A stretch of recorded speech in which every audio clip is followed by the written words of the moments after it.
Have you ever stopped to think what it would be like if God's presence could be seen, touched, and carried?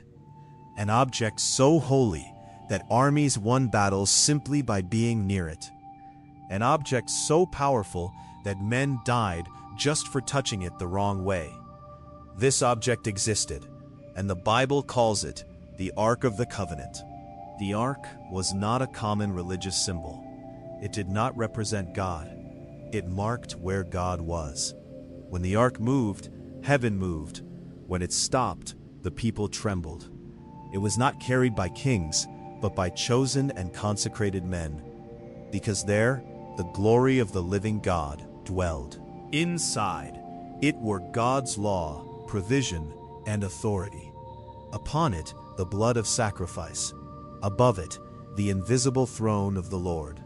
The Ark separated life and death, victory and defeat, obedience and judgment. And when it disappeared, silence replaced glory. But after all, what was the Ark of the Covenant? Who commanded it to be built? Why did it carry so much power?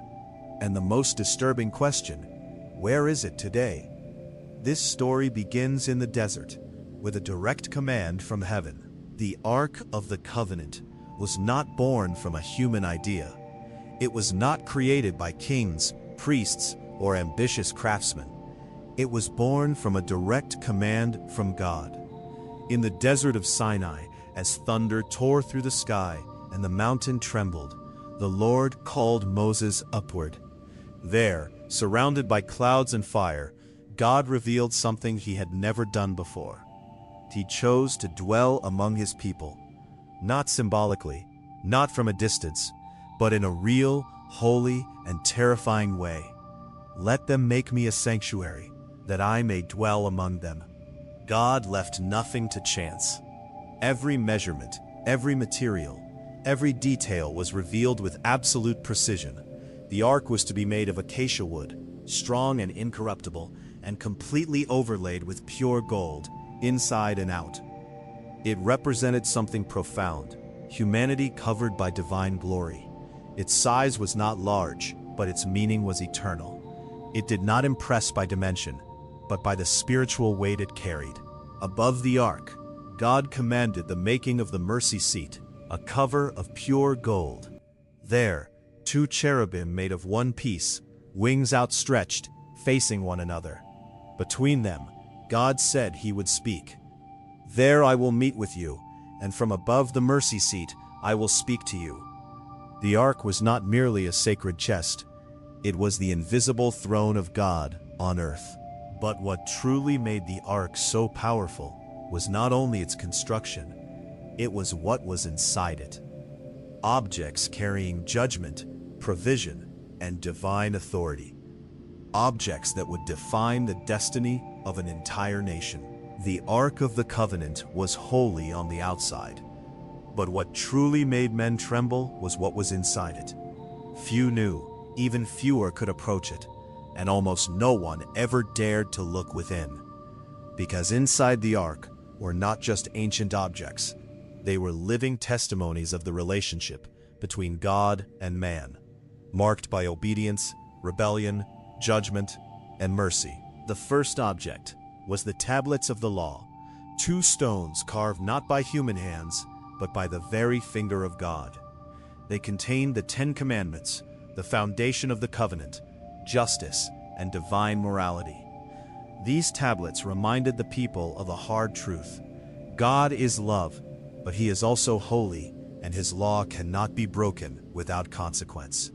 The second object was a jar of manna, the bread that fell from heaven in the desert. It reminded the people that they survived not by strength or strategy, but because God sustained them daily. The manna in the ark declared, "When resources fail, God is the source when tomorrow is uncertain. God is the sustainer." The third object was Aaron's rod that budded, a dead staff, that sprouted, blossomed, and bore fruit. It proved an eternal truth. Authority does not come from man. It comes from God's choice. The rod declared to the people, God chooses whom He wills, and no one can challenge His decision. These three objects were not souvenirs.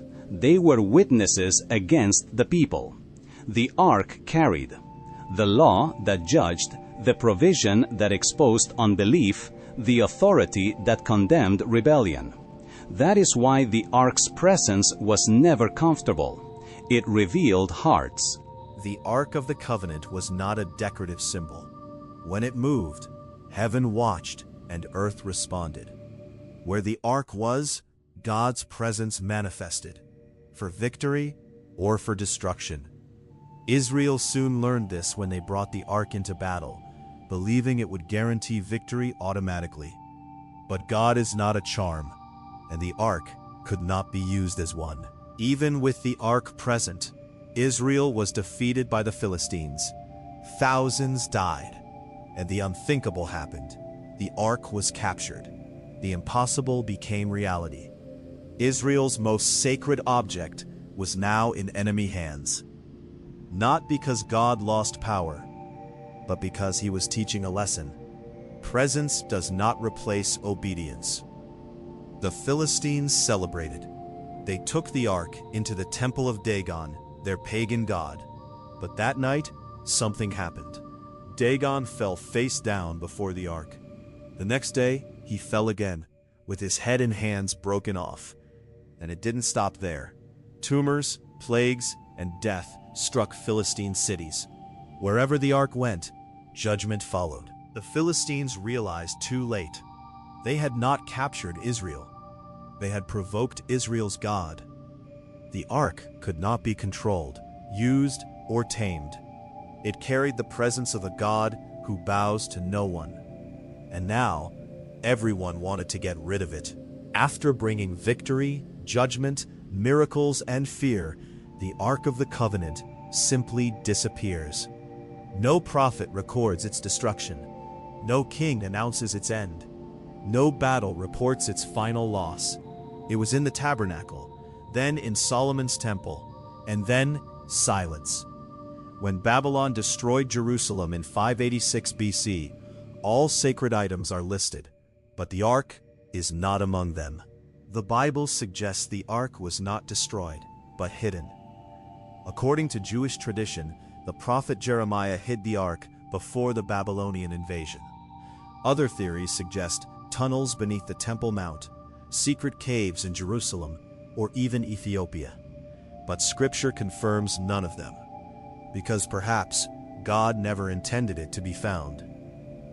In the New Testament, everything changes forever. God's presence is no longer between golden cherubim. It dwells in flesh. Jesus Christ becomes the fulfillment of the Ark. He is the living Word. He is the bread from heaven. He is the chosen high priest. And when He dies, the temple veil is torn.